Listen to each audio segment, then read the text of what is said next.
이번 주일부터 우리 대강절 대림절이 시작됩니다. 오늘 원장님께서 주님만이 나의 소망입니다 라고 하는 고백을 가지고 첫 번째 소망의 촛불을 폈습니다. 우린 이렇게 대강절을 준비하는데 중세 시대의 대강절은 좀 우리와는 좀 달랐던 것 같아요. 대강절 기간이 되면 집집마다 모닥불이나 촛불을 켜고 문 앞에 꽃다발을 달아두고 주님 오심을 축하했습니다. 대강절을 영어로 애드벤트라는 도착했다라고 하는 뜻을 가지고 있습니다. 도대체 무엇이 도착했다는 말일까요? 하나님의 아들이 예수 그리스도가 하늘보좌를 버리고 우리를 구원하기 위해서 가장 낮은 말구위에 도착한 시간이 바로 우리는 대강절입니다. 죄로 죽을 수밖에 없는 우리를 위해서 하나님께서 보내신 구원의 선물, 은혜의 선물이 도착했다라고 하는 뜻으로 애드벤트라고 우리가 부르고 있습니다. 바로 이 구원의 선물인 예수 그리스도의 탄생을 축하하며 기다리는 절기가 바로 대강절입니다. 인기그룹 BTS가 11월 27일부터 12월 3일까지 LA 소파이 스타디움에서 공연을 합니다. 공연 날짜가 정해지고 전 세계에서 30만 명의 젊은이가 모일 예정이라 그래요. 아침에도 영상을 보니까 전 세계에서 BTS 팬들이 일명 BTS 아미, 군대, 군인이라는 뜻이겠죠. 그 콘서트에 참석하기 위해서 어떤 사람은 비행기를 타고 어떤 사람은 배를 타고 어떤 사람은 차를 몰고 가면서 나는 그 콘서트에 참석합니다라고 하는 인증샷을 올리는 것이 유행입니다. 심지어 동부에서는 BTS 콘서트를 참가하기 위해서 비싼 호텔비를 줄이기 위해서 자동차에 텐트를 싣고 하이웨이 레스 에어리에서 숙박을 하며 숙식을 하면서 콘서트에 참석하는 젊은이들도 있습니다. 그 BTS 콘서트 하나를 참석하기 위해서 이렇게들 준비하고 참석을 하는데 예수 그리스도가 오시는 대강절 우리는 어떻게 준비하며 살아가고 있습니까? 오늘 저와 여러분이 읽은 이사야 40장의 말씀은 바벨론의 포로가 된 이스라엘 민족의 회복을 얘기하고 있어요. 이 말씀을 세례 요한이 누가복음 3장에서 똑같이 인용하고 있습니다. 누가복음 3장에 보니까 세례 요한은 자신의 사명을 이렇게 고백하고 있어요. 나는 주의 길을 예비하는 사람입니다라고 고백하고 있어요. 사람들이 콕콕집에 물어볼 때마다 당신의 사명이 무엇입니까? 라고 질문하면 나는 다른 거 없습니다. 나는 주의 길을 예비하는 사람입니다. 나는 주의 길을 준비하는 사람입니다. 라고 고백하고 있더라는 거예요. 오늘 우리가 예배드리는데 왜 예배드릴까요? 똑같잖아요. 우리는 주의 길을 예비하기 위해서 예배드리는 거예요. 왜 봉사합니까? 우리가 주의 길을 예비하기 위해서 봉사하는 거예요. 왜 신앙생활합니까? 우리는 주의 길을 예비하기 위해서 우리는 신앙생활하는 것인 줄로 믿습니다. 얼마 전에 화장품 가게 앞을 지나다가 한 화장품 이름이 눈에 띄었어요. 아마도 젊은 여성들을 겨냥한 한방 화장품이었던 것 같아요. 그 이름이 한나비였어요. 한나비. 그래서 두나비도 아니고 세나비도 아니고 한나비. 도대체 무슨 뜻인가? 근데 그 풀이가 좀 있었어요. 우아한 아리따울 나 준비할 빛. 해석이 너무 멋있는 거예요. 어떤 사람이 미인입니까? 잘 준비한 사람만이 미인이 될 수 있다는 의미로 한나비라고 불렀던 것 같아요. 이 뜻을 이렇게 한번 바꾸면 어떨까 싶어요. 주은비. 성탄절 또 대강절에 우리의 신앙은 주님의 은혜를 받을 준비를 하는 사람, 또 주님의 은혜를 받을 준비를 하며 그 사모하는 사람으로 우리의 이름들을 바꾸면 어떨까 싶어요. 원하기는 이 대강절에 주님 내가 준비되기를 원합니다. 내가 은혜 받을 준비하고 살아가는 대강절 또 성탄절 되기를 원합니다 라고 하는 믿음의 고백을 가지고 신앙생활하는 저와 여러분 되시길 주님의 이름으로 축원합니다. 한국의 범죄 통계를 보니까 언제 범죄가 가장 많이 일어나는가를 조사했어요. 저녁 3시에서 새벽 3시 사이에.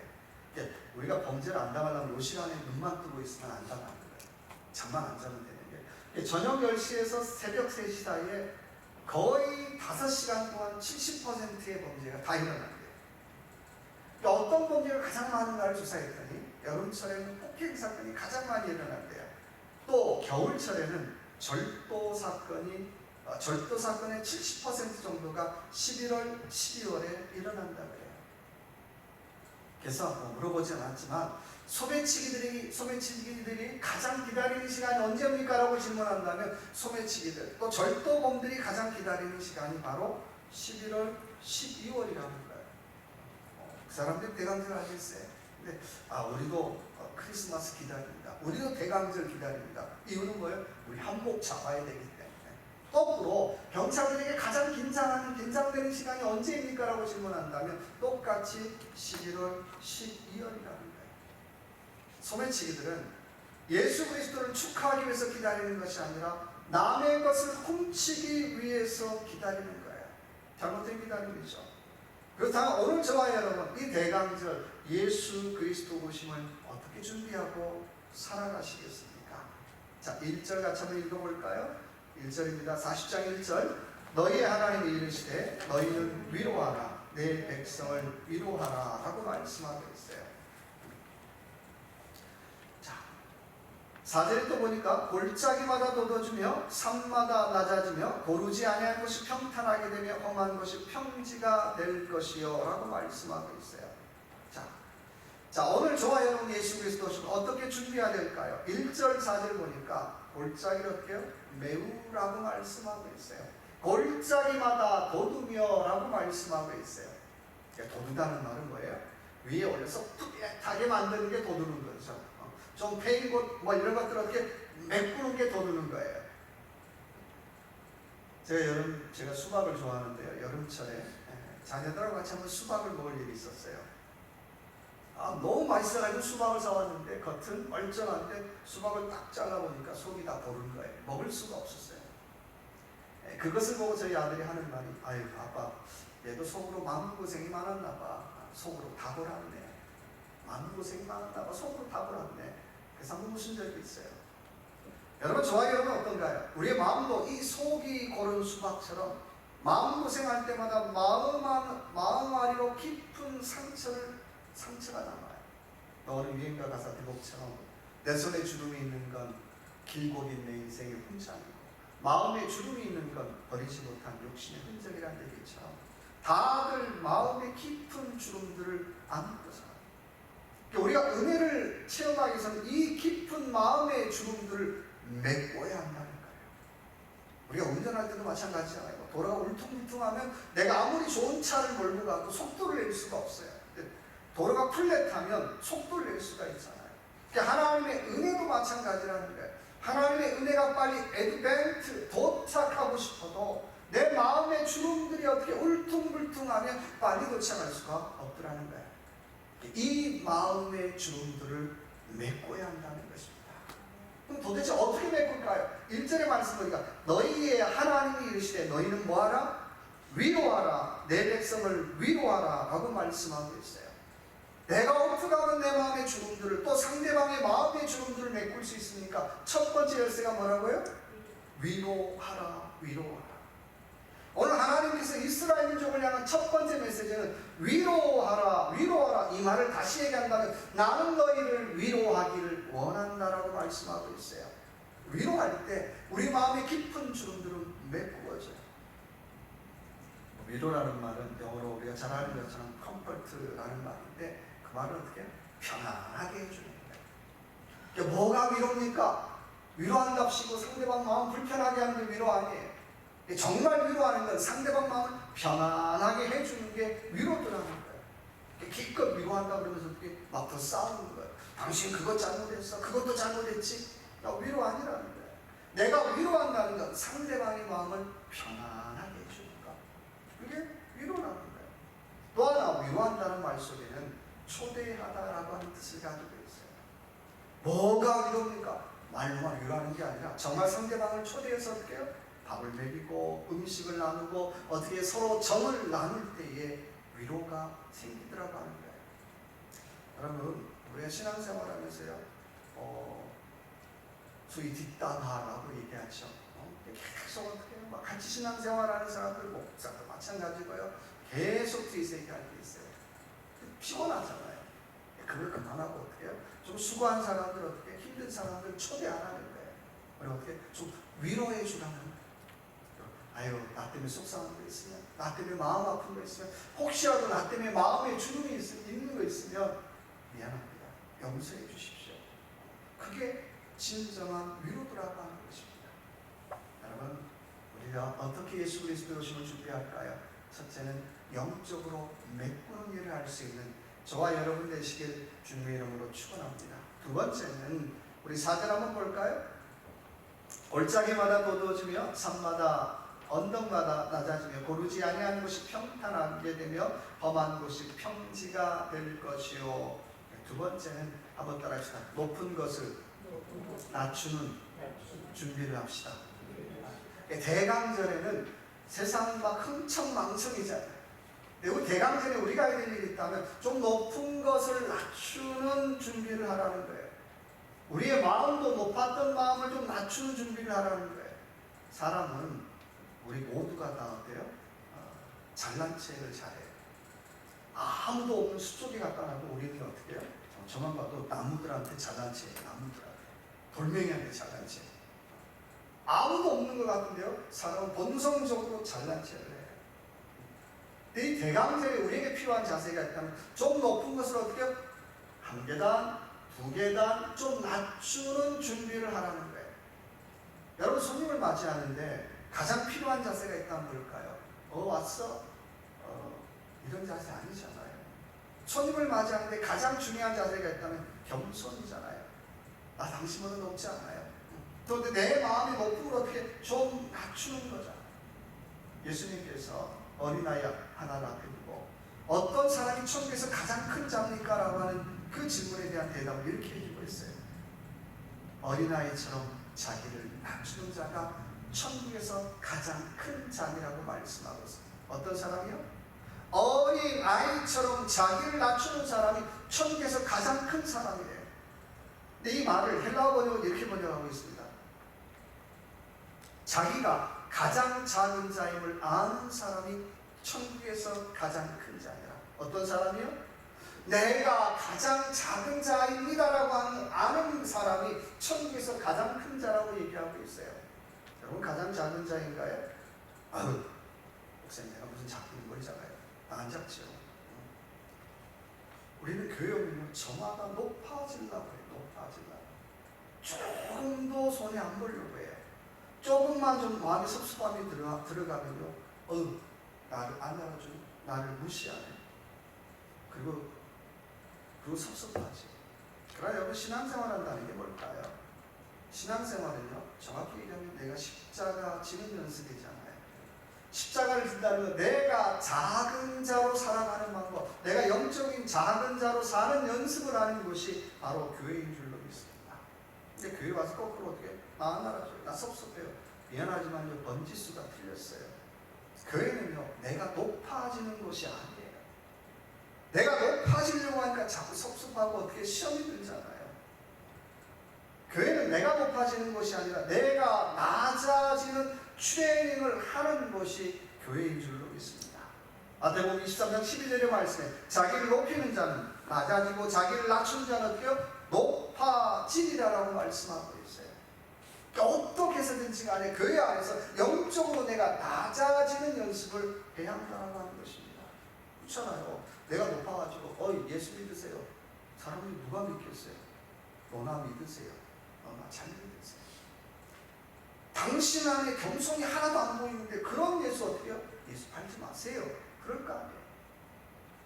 정말 나의 삶을 통하여 예수가 조금이라도 보이고 있느냐는 거예요. 하나도 안 보이는데 입만 열면 어떻게 나 교인입니다. 나 목사입니다. 그거 혼자 믿으세요. 혼자 믿으세요.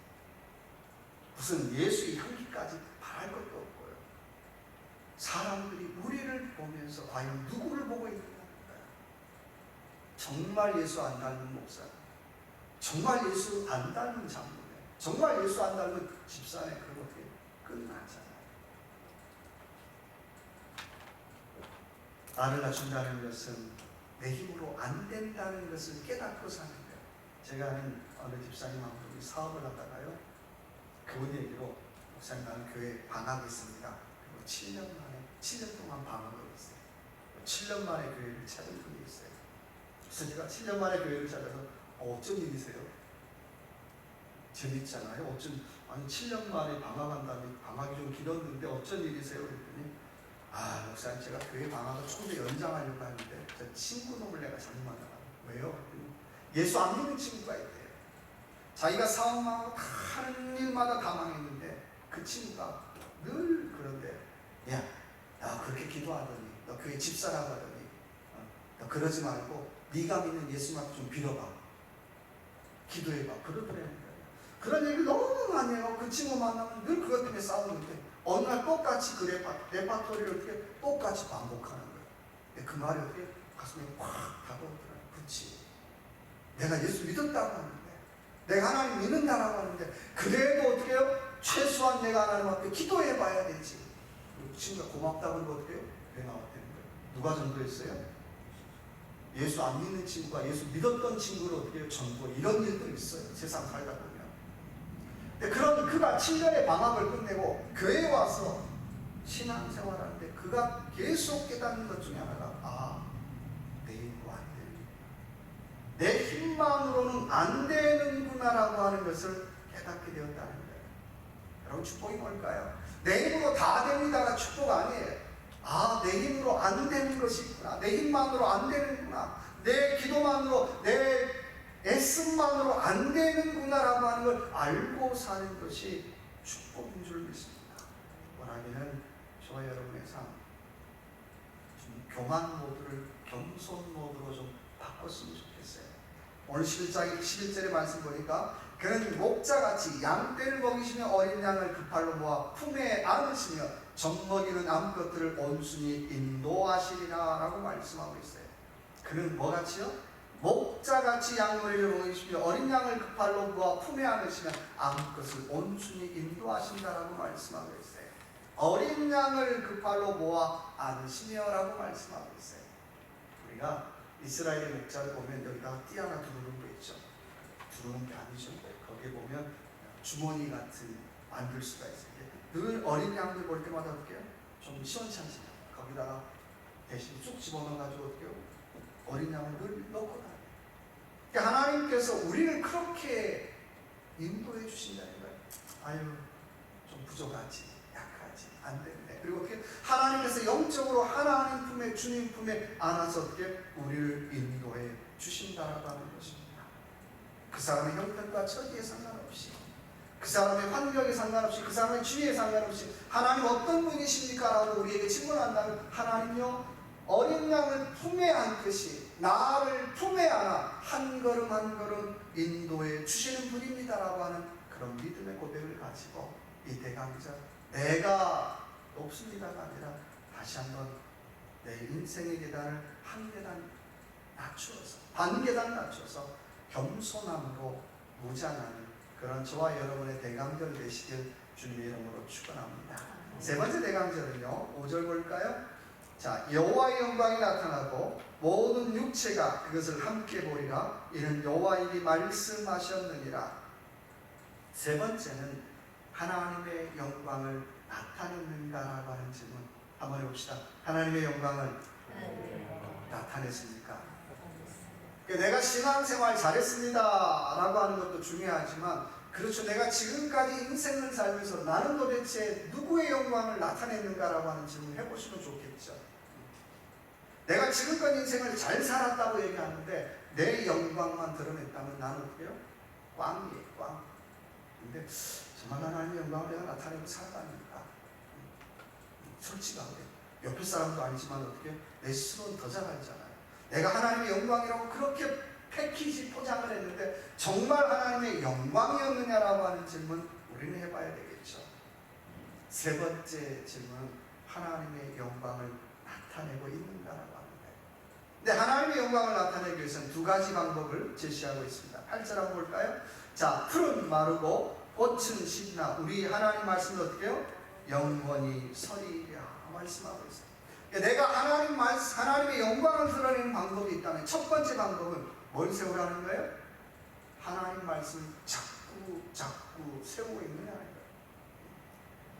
거예요. 내 인생에서 누구 말씀이 더 세냐는 거죠. 저도 제 인생에 제 말이 더 세죠. 근데 제 인생에서 어떻게 하나님 말씀이 자꾸 셀 때가 몇 번이나 세졌느냐는 거예요. 또 그 하나님 말씀 앞에 내가 어떻게 내 말을 얼마나 포기하느냐는 거예요. 하나님의 영광을 나타내는 첫 번째 방법이 있다면 하나님 말씀은 내가 세우고 있느냐는 거예요. 하나님 말씀보다 우리 나의 구부러진 생각, 삐뚤어진 생각, 부정적인 생각 이거 어떻게 더 세우고 살아가지 않느냐는 거예요. 여러분, 우리가 사모하는 것이 무엇입니까? 사람은 사모하는 것을 세우게 되어 있어요. 그 사람이 사모하는 것이 부정적이면 그 부정적인 것 세우고 살아가는 거예요. 왜 그렇게 삽니까? 그렇게 살다 가는 거예요. 근데요, 하나님 말씀을 세우는 사람은 계속해서 어떻게 안 돼도 어려워도 하나님 말씀을 계속 세우고 살아가는 사람이에요. 그게 미련해 보여도. 근데요, 그 복이 자녀들로 계속해서 대를 이어 가더래요. 도대체 비밀이 뭡니까? 그 집안은 하나님 말씀을 세우는 집안이었다는 거예요. 골프 선수 중에 신지혜라고 하는 선수가 있습니다. 2008년 브리티시 오픈 최연소 챔피언에 올랐어요. 올해 일본 투어에서도 4승을 했습니다. 이 신지혜가 중3 때 어머니와 두 동생이 교통사고를 당합니다. 어머니는 바로 세상을 떠났고 두 동생은 1년 동안 병원 치료를 받게 되었어요. 근데 어린 신지혜는 그때부터 병원비를 내느라 사방으로 뛰어다니게 했어요. 한 달 월세방 15만원짜리 150불짜리 월세방을 내기가 너무너무 힘들었어요. 근데 또 그런 데다가 아버지는 시골교회 목사님이셨어요. 근데 그런 목사님인 아버지의 권유로 골프를 시작했습니다. 근데 훈련비가 없잖아요. 훈련을 하고 싶은데 훈련비가 없으니까 매일 아파트 계단을 오르락 내리락 오르락 내리락 하면서 훈련을 했어요. 물론 한 번도 스윙을 신 적이 없겠죠. 매일 500번 넘는 스윙을 했다고 합니다. 그래서 이제는 많은 투어에서 우승도 하고 1년에 10만 불 이상을 소년소녀 가장을 돕기 위해서 내놓고 있습니다. 사람들에게 미소 천사라고 하는 소리까지 들었어요. 어느 날 기자가 그에게 인터뷰합니다. 도대체 당신이 그렇게 승리하게 된 비결이 뭡니까? 누구 덕분입니까? 예, 제가 승리하게 된 건 다 하나님 덕분입니다. 하나님의 팔은 저 골프 왕제 타이거 우즈보다 강합니다. 하나님의 능력은 저 골프 왕제 타이거 우즈보다 더 셉니다. 나는 그 하나님의 팔이 나를 인도해 준다라고 하는 믿음 하나로 나는 여기까지 온 것입니다라고 고백을 하고 있습니다. 내가 우승했는데 내가 잘해서 우승했습니다라고 얘기하지 않고 하나님의 말씀을 세우고 있더라고 하는 거예요. 또 하나님의 영광을 나타낸다라고 하는 게 뭘까요? 또 하나는 하나님을 보라는 거예요. 어떤 환경에서도 하나님을 보라고 하는 거예요. 어떤 환경에서도. 어떤 환경에서 우리가 사람 보고 또 형편 보고 조건 보면요, 우리 입술에서 고백되지 말아. 아, 죽겠다, 미치겠다, 환장하겠다, 세상 말로 돌아버리겠다, 이런 얘기밖에 안 나요. 내가 하나님의 영광을 본다라고 하는 두 번째는 어떤 환경에서도 하나님을 보라고 하는 거예요. 농부가 봄에 농사를 지을 때 뭐에 기대하고 농사를 지을까요? 땅에 기대할까요? 아니죠. 그 씨에 기대를 하고 농사를 지을까요? 땅은 좀 안 좋아도 그 씨가 좋으니까 들어가면 30배, 60배, 100배 열매를 맺을 것이다라고 하는 그런 기대를 가지고 농부가 씨앗을 심는 것처럼 그런 하나님을 보라고 하는 거예요. 비록 환경은 안 좋아도, 형편은 안 좋아도, 조건은 안 좋아도 하나님 자녀인 나를 통해서 열매 맺으실 그 하나님을 바라보라고 하는 것입니다. 교회 오빠라고 하는 영화가 있습니다. 이 영화는 고 이관희 집사의 실화를 영화로 만든 것입니다. 교회 이름은 교회 오빠인데요, 내용은 참 가슴 아픈 내용이죠. 이관희 집사님이 아내가 딸 아이를 낳고 산후조리원을 막 나오는 날, 이관희 집사님 병원에서 통보를 받아요.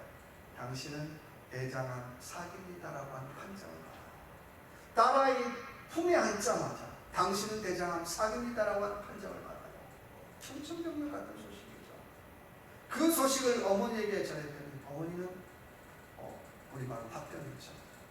제 충격으로 세상을 떠나요. 그리고 또 일주일도 안 돼서 아내에게 병원에서 연락이 와요. 아내는 사기 혈액암 판정을 받아요. 너무나 기가 막히잖아요. 자기도 암, 와이프도 암, 어머니는 돌아가시고. 이런 상황 속에 이관희 집사님 하나님 앞에 기도해. 하나님, 우리가 다 죽게 생겼어요.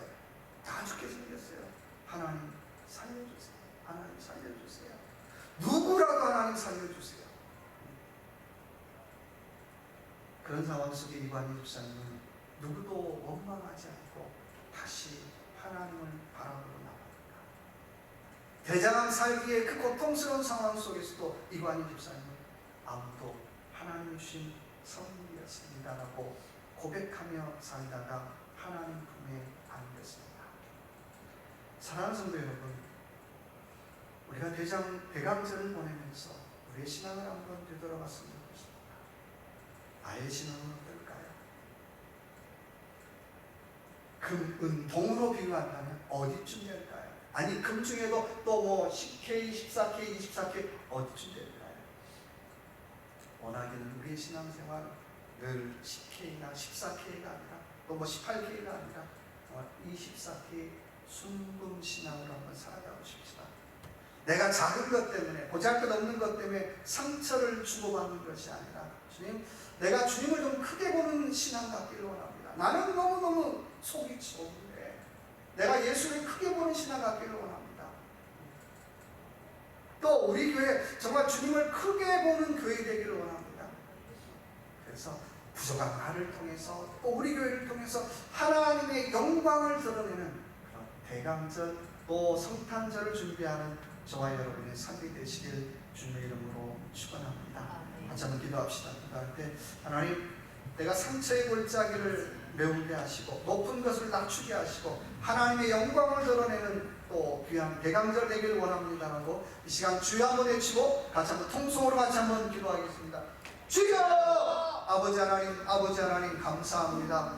아버지 하나님, 이 대강절 우리의 상처의 골짜기들을 메우게 하여 주옵소서. 위로하게 하여 주시고 또 아버지 하나님, 높은 내 마음들 하나님 낮출 수 있기를 원합니다. 아버지 하나님, 반 계단만 아니 한 계단만 또 낮추고 내려와서 겸손으로 이 대강절을 준비하게 하여 주시고 또 하나님의 영광을 드러내는 아버지 나의 신앙이 되기를 원합니다. 나는 속이 좁고 나는 너무 약하고 나는 부족하지만 주님을 크게 보는, 또 하나님을 크게 보는 귀한 대강절 되게 하여 주셔서 귀한 제단이 정말 하나님을 크게 보고 하나님의 영광을 드러내는 귀한 대강절이 될 수 있도록 은혜 베풀어 주시옵소서. 함께하여 주시기 원합니다.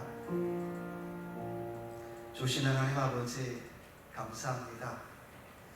대강절 첫째 주일을 맞이하면서 이사야를 통하여 주셨던 말씀, 매운 것이 또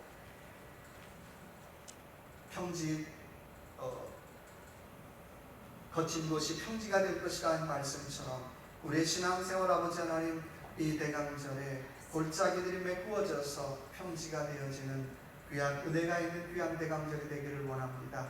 하나님께서 이스라엘 민족을 위로하셨던 것처럼 또한 우리 모두 주님의 위로를 받게 하여 주시고 이웃들을 위로할 수 있는 귀한 대강절이 되어지게 하여 주시고, 나는 약하고 부족하지만 주님을 크게 보고 하나님을 크게 보고 하나님의 영광을 드러내는 귀한 대강절 되기를